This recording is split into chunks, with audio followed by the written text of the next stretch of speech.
IMSA's highly anticipated Exxon World Sports Car Series debuted at the Rolex 24 Hours of Daytona, turning a page in the annals of sports car racing history. Fermín Vélez will be remembered as the man who earned the first World Sports Car pole. But Vélez pulled off course in the first half hour with a cockpit fire, followed by a trip behind the wall to inspect an oil leak. Just after sundown, Jeremy Dale took the lead in the Bricks Racing Oldsmobile, an advantage that would last late into the night. Just after 2 a.m., the lead changed hands when Ruggero Melgrati pitted for a new windshield and exhaust repairs. The number 63 Mazda Kudzu, shared by Wayne Taylor, Jim Downing, and Charles Morgan, moved up front and held the lead until just after sunrise. But the Mazda then lost the lead and a full hour of time in the pits, sorting out gearbox problems. Although Downing's Mazda team cut the deficit to less than a lap during the final hour, the victory went to the Bricks Racing team. Jeremy Dale, Bob Shader, Ruggero Melgrati, and Price Cobb made history, earning the first ever Exxon World Sports Car victory. The number 2 Motorola-sponsored Oldsmobile Spice secured pole position at the classic 12 Hours of Sebring, and Jeremy Dale took control of the first 2 hours. In the third hour, Derek Bell drove the Auto Toy Store Chevrolet Spice past Bob Shader to take the lead. Shader took the spot back, but the Bricks team's hopes of a second endurance win ended an hour later when Melgrati slowed on course with engine problems. The all-British driving trio of Le Mans 24 Hours winners Bell and Andy Wallace, along with James Weaver, survived fading brakes, severe heat, and clutch problems to lead the last 8 hours, earning the coveted Sebring victory. Jim Downing and Wayne Taylor arrived at Road Atlanta with the Exxon World Sports Car Championship points lead by virtue of consistently high finishes. But Atlanta was the showcase for the anxiously awaited new Ferrari 333 SP, the Italian carmaker's first purpose-built sports car in 22 years. Ferrari's test driver for the project, Italian Mauro Baldi, put the number 5 Ferrari on pole, while Jeremy Dale set the second quickest time. But the Canadian lost his starting position when his team elected to change tires for the race. Baldi claimed the early lead with Jay Cochran on the pace in the number 50 Ferrari, and that pair pulled away from the field. Just before the first half hour had elapsed, Cochran passed for the lead, but handed it right back to Baldi when he was called to the pits for service. Baldi led when a vibration forced him to pit. That led to an early retirement for the number 5, leaving Cochran unchallenged in the lead. The all-new Ferrari 333 SP earned its maiden victory as Jay Cochran sailed under the checkered flag. Ferrari captured pole again at Lime Rock Park, but this time Eliseo Salazar started from the top spot. James Weaver moved up from third to steal the lead at the very first corner, but was soon after challenged by Salazar. The Chilean former Formula One driver came down on the inside, but his attempt to pass the Dyson Ferrari was thwarted. Then Mauro Baldi set up a pass, forging ahead of the Englishman. But the Italian soon dropped from contention with throttle problems. Weaver's bid for victory then evaporated when team owner Rob Dyson suffered terminal brake fade during his driving stint. The Momo Ferrari took over the lead, and Salazar stopped to hand over driving chores to Gianpiero Moretti. That allowed Jay Cochran to take the lead in a Ferrari, and then Price Cobb took a turn at the front in an Oldsmobile Spice.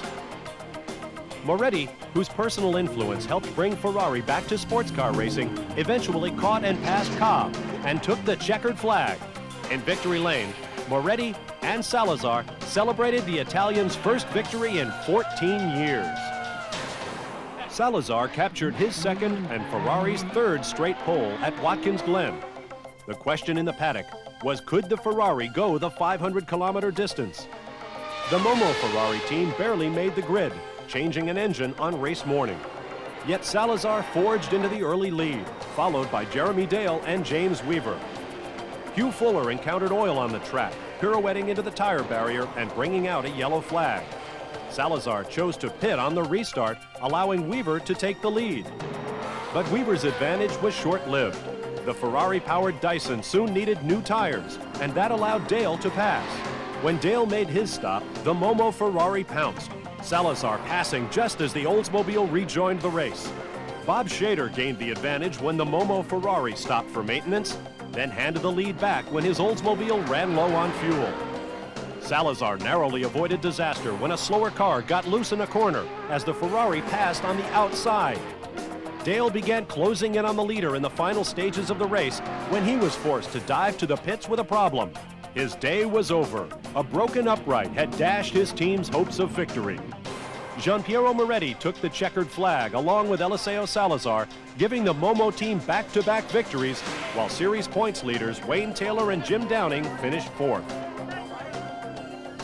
Salazar earned his third consecutive pole of the season at Indianapolis Raceway Park, but Jeremy Dale overtook the Ferrari on the first lap of the 2-hour race. Less than 10 minutes later, Salazar repassed the Oldsmobile and never looked back as Dale was forced to pit with a stuck throttle.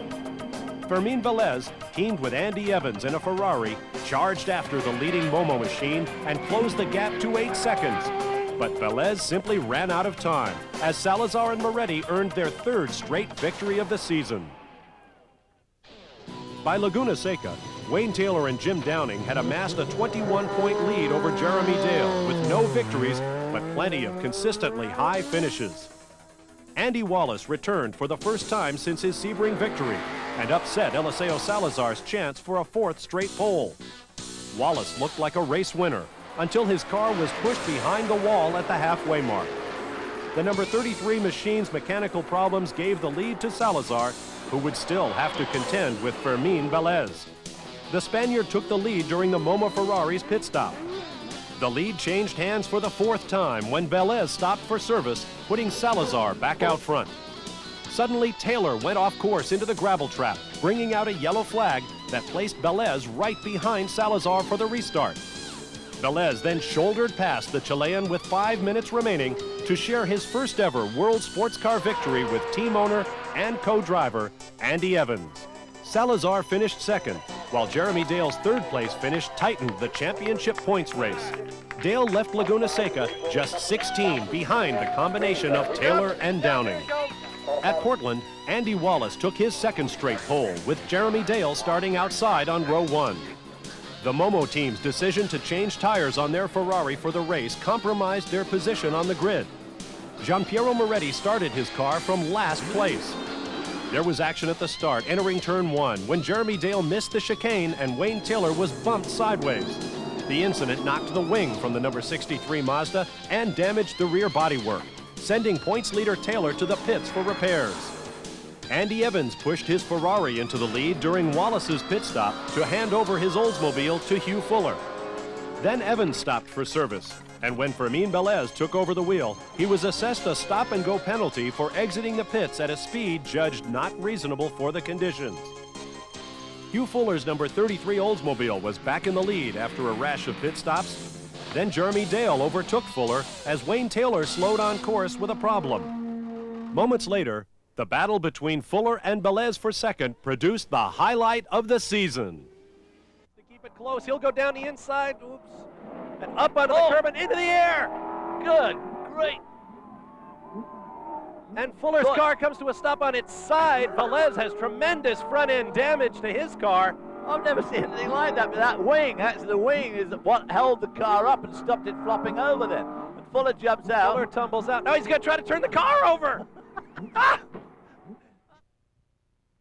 Eventually, both cars made it to the pits, where the Ferrari was retired on the spots, while miraculously, Fuller was able to continue as dark clouds gathered overhead. Minutes later, the skies opened over Portland, and heavy rains brought the race to a stop. Jeremy Dale took the victory, finally breaking the Ferrari stranglehold that had commenced at Road Atlanta. Jim Downing finished third, while Wayne Taylor dropped to 8th. The unusual results from Portland mixed up the championship fight as Downing eclipsed his teammate, gaining a 5-point advantage on the points table. And Jeremy Dale's victory reduced his deficit to just 12 behind Downing. In the season finale under the Arizona Stars, Jeremy Dale did everything possible to clinch the championship, taking his second pole in a row and surviving a wild race for his third victory of the season.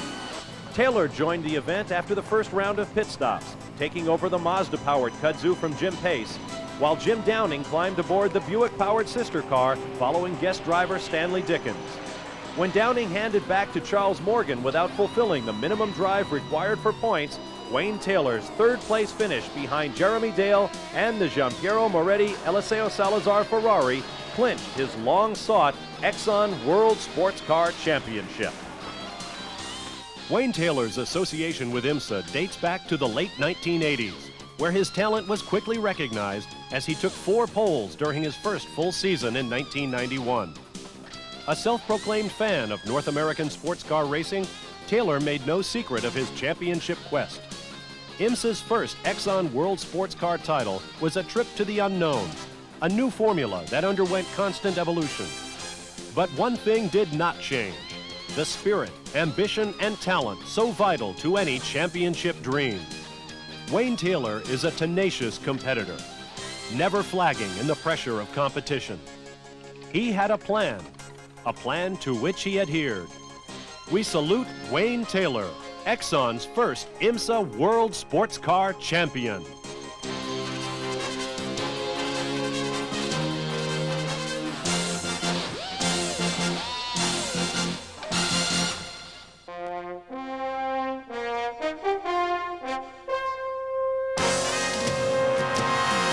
'92 Series driving champion Steve Millen earned the first pole of the 1994 Exxon Supreme GTS season for Nissan. For Millen, the pole was significant, marking his complete comeback from a 6-month layoff, the result of a horrific 1993 crash that left Millen with career-threatening injuries. But it wasn't Millen that fell victim to the rigors of Daytona. Rather, the number 75 Nissan he started that suffered a broken crankshaft at just before 1 a.m. That put the number 76 Nissan out front, with the 59 Brumos Porsche seriously in the hunt. But the Porsche was plagued with recurring turbo problems that led to an 8 a.m. retirement. Despite a race-threatening encounter that cut a tire and bent a wheel, the number 76 Nissan 300ZX Turbo set a brutal pace. Millen stepped in when the weather turned foul, and together with Scott Pruitt, Paul Gentilozzi, and Butch Leitzinger, ran a near-perfect race. Gentilozzi drove the final stint, giving himself the ultimate 44th birthday present. Better yet, the Clayton Cunningham Racing Nissan took the overall victory, setting a new GTS distance record with an impressive 24-lap margin of victory. Then came Sebring. Millen proved his Daytona pole was no fluke, capturing fast time at the historic yet formidable airport circuit. Early pressure from the number 6 Brix Oldsmobile ended before the halfway mark when Darren Brassfield stopped for a new gearbox, losing 32 minutes. The number 76 Nissan of Gentilozzi and Butch Leitzinger called it quits officially at 5:40 p.m. due to chronic overheating. That gave way to the number 75Z shared by Millen, Johnny O'Connell, and John Morton. With a 5-lap advantage, Millen dove into the pits for a splash and go. Minutes later, Millen took the checkered flag. The victory marked the 30th anniversary of Morton's inaugural Sebring voyage and the first overall win for the driving trio. But the points were another matter. Oldsmobile's Irv Hare held the Drivers' Championship lead by virtue of consistency. At Road Atlanta, Millen's chance at 3 poles in a row was interrupted by a serious practice crash that put his Cunningham Racing team to the test. The car was repaired in time for qualifying, but Brassfield set a new track record, earning the pole. A 4-car battle developed at the race start, and O'Connell took the lead with an outside pass. Gradually, Brassfield dropped from contention, losing oil pressure. Steve Millen passed his Nissan teammate Johnny O'Connell with less than 5 minutes remaining. The victory put Millen into IMSA's history books as the winningest driver in IMSA GTS history.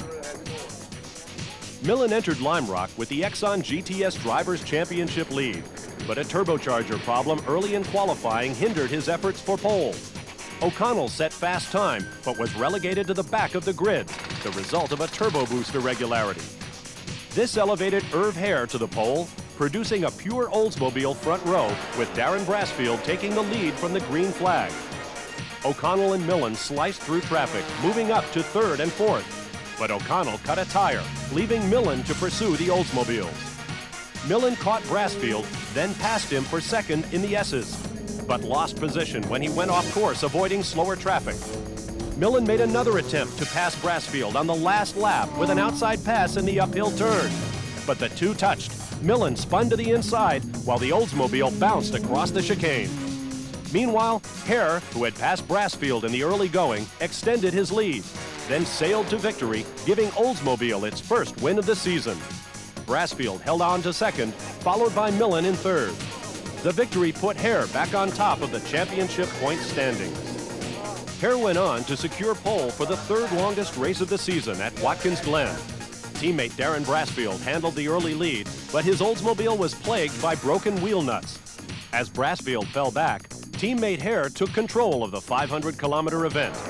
Hare sailed to victory, while Steve Millen and Johnny O'Connell co-drove to second place, with Brassfield third.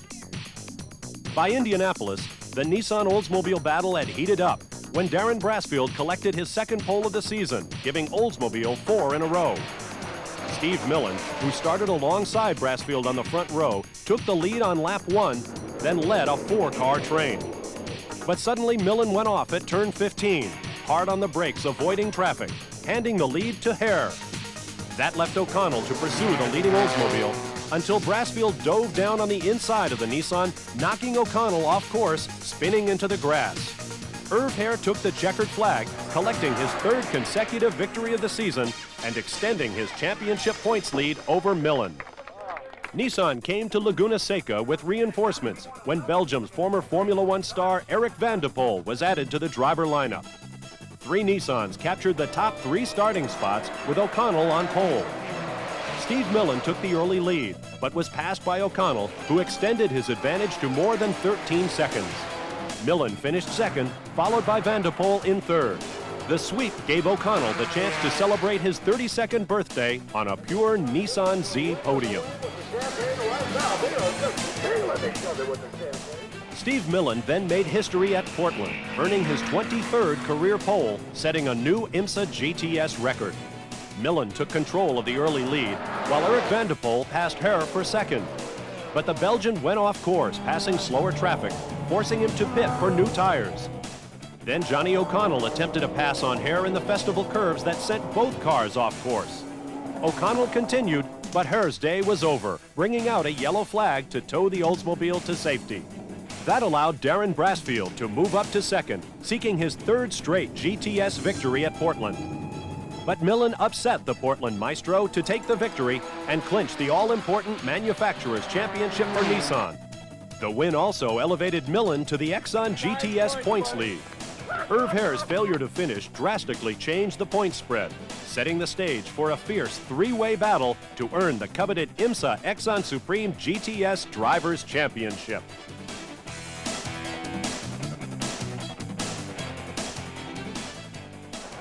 At Phoenix, Nissan entered a 4th car for Butch Leitzinger, while O'Connell, Millen, and van de Poel captured the top 3 starting positions, with points runner-up Irv Hare in 8th. At the start, Millen leapt past O'Connell at the first corner to take the lead. Meanwhile, Hare's attempt to pass Leitzinger went haywire, reflecting a frustrating afternoon for the Bricks Racing Oldsmobile team. The Nissans held on to the top 3 positions, O'Connell repassing Millen for the victory and second place in the title chase. Millen cruised under the checkered flag to clinch the Exxon GTS Drivers' Championship. It was just 1 year ago that Steve Millen was sidelined, his future in professional motorsports uncertain. Our doubts, and perhaps his, faded when Millen returned with a vengeance, and by Sebring, there could be no question. The man from New Zealand had truly returned, enhancing an already stellar career. In 1994, Steve Millen became the all-time reigning Exxon GTS race winner, securing more poles than any driver in IMSA GTS history. In a fight for the title, where competition is most fierce, success is determined by degree of skill, consistency, and sense of purpose for both team and driver. We congratulate Cunningham Racing's Steve Millen, the 1994 Exxon GTS champion.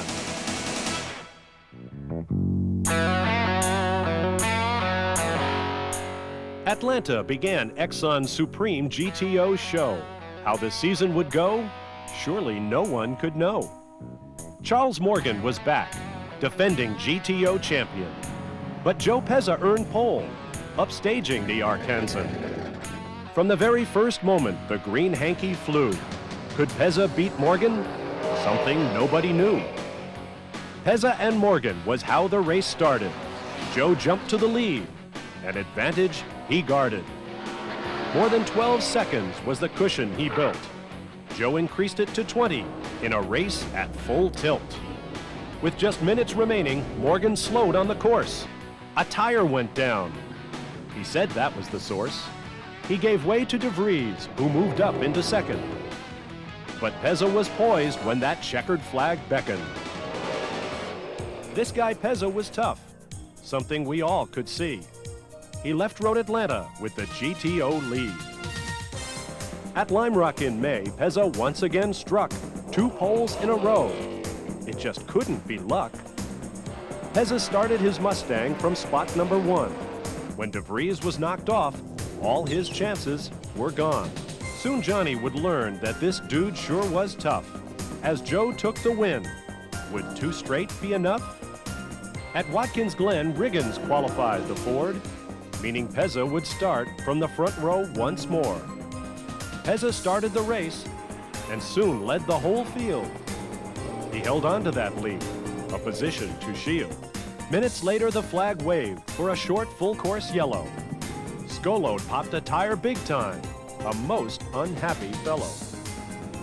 Later, Pezza was passed for the first time this season. It was DeVries and his olds. Surely that was the reason. But DeVries' advantage was short-lived indeed. Joe was soon in the lead with incredible speed. Briodi and Simeone caused the third pause that day. Then Pezza crashed at turn 6, early in the delay. DeVries took the lead when the field went full throttle, then drove on to the win and champagne from a bottle. At Indianapolis, with a firm grip on the points, Pezza's qualifying run did not disappoint. By now, the white Mustang was known as Old Casper, and the shiny white Ford was assuredly faster. It was time they all knew to stop Rapid Joe's streak. Not DeVries, who soon pitted with some sort of leak. It was still early on when Morgan cut a tire. Joe led every lap, winning wire to wire. At Laguna Seca, with the championship a 3-way dogfight, DeVries stood around frustrated, with no car in sight. Riggins earned pole, DeVries sidelined and pacing. But on Sunday his car showed, and he could go racing. With no time, DeVries started dead last in the field. Riggins led early, till a spin forced him to yield. That allowed Joe then to move out from the class. But Riggins caught up, and then pulled off the pass. DeVries sliced through traffic. He'd borrowed some gears, but Joe Pezza never saw 00 in his mirrors. Instead, he saw Riggins ahead and his chance to pass. Ah, thought Joe, I'm going to kick his... well, you know. And that's what he did. Pezza evened the score, increasing his wins to a total of 4. Joe then entered Portland with a good chance to clinch. But could he still do it? Would he get pole in a pinch? No, this time DeVries would start number 1, and Riggins was back. This was going to be fun. DeVries was soon leading, and Pezza was second. Then Brian went off, disappointed, we reckon. Then Riggins passed Pezza in the festival curve. With a title at stake, did Joe suffer from nerves? At the flag, it was Riggins, Pezza 1 second down. But that was enough for his championship crown. 4 wins and 3 poles. It was truly amazing. Congratulations from Exxon on a great year of racing.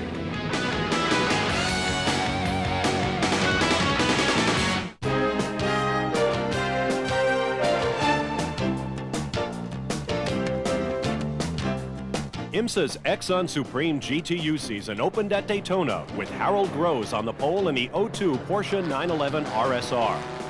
Dick Greer's chance to earn his 4th consecutive Daytona victory ended when the Wendy's Mazda RX-7 retired at 4 a.m. The true battle emerged when the 02 and 65 Porsche 911 RSRs were shown on the lead lap mid-morning on Sunday. Suddenly, the 02 Porsche was forced to the pits with a cut tire, creating a one-lap deficit from which the team never recovered. The all-German team of Karl Vlasic, Ulrich Richter, and Günter Dobler scored the victory, making Daytona history with the highest-placed GTU finish ever, 3rd overall. Bill Auberlen joined the Team Peru Mazda at Sebring and set a new track record in qualifying. But Auberlen's team fell from contention when the car stopped on course, the result of a faulty reserve tank. The Leitzinger-prepared Nissan 240SX took control of the lead and held it for the first 10.5 hours. But lead driver Jim Pace was forced to pit with brake problems, handing the lead to Nick Ham. The number 49 Porsche 911 RSR, shared by Ham, Joe Vardy, and Mark Sandridge, scored the victory, and a tired yet ebullient Nick Ham borrowed the overall race-winning Nissan for his victory lane celebration. Bill Auberlen set another track record qualifying the Yokohama Mazda at Road Atlanta in April. The Californian was leading when his chance at victory went up in a cloud of dust as the Mazda went off course at turn 11. Auberlen's day officially ended when he struck the barrier at turn 7. Jim Pace dominated the remainder of the race, earning his first victory of the season. Peruvian Eduardo Dibos collected his first ever career pole in round 4 at Lime Rock Park. Dibos held the lead at the race start, but Pace cut across the nose of the Mazda, stealing the position with an outside pass. Then Dibos cut a tire, sending his car off course and into the pits. Bill Auberlen waited patiently as Pace's tires faded. Auberlen then passed for the lead, driving his Mazda RX-7 to victory. Pace finished second, and Dibos rallied back for third. Jim Pace earned his first pole of the season at Watkins Glen. Pace was pressuring Dibos for the lead when they both narrowly escaped disaster when Bobby Brown's motor blew directly in front of them. Then Pace suffered the same fate. The Nissan slowed on course with engine failure. Dibos' chance at victory took another turn when he went off into the dirt. But he recovered, and Watkins Glen produced the 5th different winner in as many events when Eduardo Dibos took the checkered flag. The Dibos roll continued at the inaugural race around Indianapolis Raceway Park, where the Peruvian took his 2nd consecutive pole. Dibos led from the start with Pace in hot pursuit. Then Mark Sandridge crashed hard into the tire barrier at turn 4, bringing out a full course caution that tightened up the GTU field. Following the restart, Dibos and Pace raced for the lead, a battle that ended when Dibos looped his Mazda right in front of Joe Cogbill. Pace drove on to victory, becoming the first repeat winner of the 1994 Exxon Supreme GTU season. Pace was back on top in qualifying when the series moved west to Laguna Seca, California. And this would be an action-packed thriller, as Pace fought to hold on to his lead. Dibos picked off Bill Auberlen for second, then made a move on Pace for the point. Then Auberlen struck, moving up to steal the lead from Dibos. But Pace retaliated, moving back out front, earning his 3rd victory aboard the number 95 Leitzinger Nissan 240SX. The victory moved Pace into the Exxon GTU Championship points lead with just 2 races remaining. With a good chance to clinch the championship at Portland, Pace earned his 2nd consecutive pole.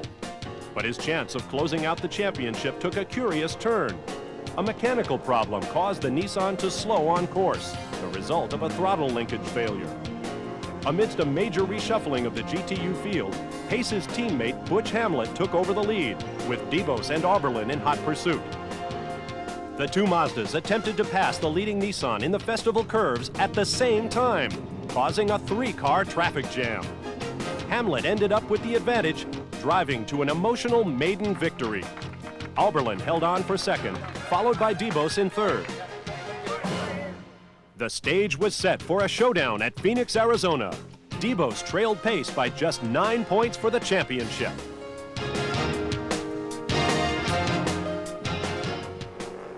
In the season finale at Phoenix, Bill Auberlen earned the pole and led every lap for his 2nd victory of the year. Eduardo Dibos held on to second, followed by Jim Pace's teammate Butch Hamlet in third. Pace drove his number 95 Leitzinger Nissan 240SX to a 4th place finish, ending the season just 4 points ahead of Dibos to earn his first IMSA Exxon GTU championship.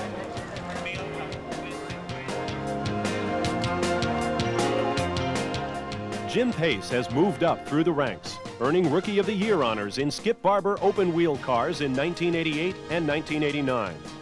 Pace joined the ranks of IMSA competition in 1990, earning Most Improved Driver in 1991. In one of the most competitive Exxon GTU seasons ever, Pace's championship season began to take shape with a convincing victory at Road Atlanta.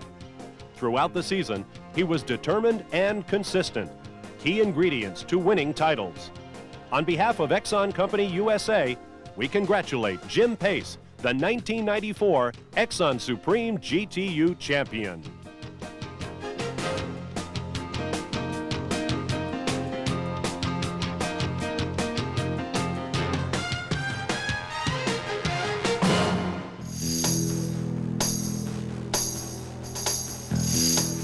The 1994 Bridgestone Supercar Championship opened at Sebring International Raceway in March, where David Donahue earned the first pole of the season. Donahue and his BMW M5 wound up starting fourth when the first two rows of the starting grid were inverted under series rules following a pre-race drawing. That drawing put Australian Peter Farrell and his Mazda RX-7 Turbo up front. Farrell took full advantage, collecting his first career supercar victory with Donahue second and Sean Hendricks in his Nissan 300ZX Stillen third. The Sebring result foreshadowed the championship battle that would develop between Donahue, Hendricks, and Farrell. From the wide open spaces of Sebring, round two took the Bridgestone supercars to the tight city streets of Long Beach, California. There, Donahue passed Hendricks for the lead when the two collided in the hairpin. As he drove his Ed Arnold Racing BMW under the checkered flag, Donahue took both the victory and the series points lead. Sean Hendricks rallied to win the next two races at Lime Rock Park and Watkins Glen, starting each from the pole. That pair of victories eclipsed Donahue in the points as Hendricks moved into the championship lead. As the series moved west to Laguna Seca, California, Hendricks earned his fourth consecutive pole of the season, but wound up starting eighth when the draw inverted the first four rows, elevating Shane Lewis's Corvette to the top position. Hendricks moved halfway through the field before going off course, losing valuable time and points. Donahue's second place finish behind Lewis produced an absolute points tie for the championship between Donahue and Hendricks. At Portland, Lewis was quickest in qualifying, but was relegated to fourth in the starting lottery, while Doc Bundy and his Lotus inherited the pole. Sean Hendricks worked his way up through the field and caught Bundy for the lead. Moments later, Donahue also passed Bundy, and Hendricks and Donahue held on to collect the top two finishing positions. The victory gave Hendricks a slim 2-point advantage over Donahue with 2 races to go. The Donahue-Hendricks battle was full tilt at Phoenix, with Hendricks on pole and Donahue starting 5th. But Hendricks' championship quest was derailed when his Nissan slowed with electrical problems while in the lead. That runner-up finish gave Donahue a commanding points lead over Hendricks and Farrell with 1 race remaining. Donahue then went on to lead every lap of the finale at Sebring in October, giving the son of road racing legend Mark Donahue his first professional championship. Adding icing to Donahue's cake, BMW clinched the 1994 Bridgestone Supercar Manufacturer's title.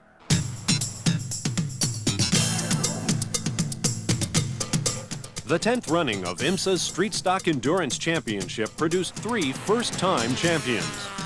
In Grand Sports, Atlanta's David Murray won the season opener at Sebring, but Murray then fell back in the title chase as Pontiac drivers captured the next 3 races. Murray rallied back with the help of co-driver Lloyd Hawkins, and the pair won the last 5 races of the season. Murray's record-breaking 5 in a row culminated at the Sebring finale and resulted in a 30-point advantage for the Crescent City Motors Porsche 968 team and the Grand Sports Driving Championship title for Murray. Forrest Granlund and Peter Farrell produced the closest championship battle in street stock endurance sports division history. Granlund drove his Honda Prelude VTEC to victory at the season ender at Sebring, edging Farrell's Mazda team by a single point. In the touring class, Dave Doherty won 4 races and never finished out at the top 4 on his way to his first title. Doherty and Chris Midori dominated the season, co-driving the TC Klein Racing Honda Prelude SI. IMSA's 1995 season gets underway with the 33rd running of the classic Rolex 24 at Daytona International Speedway.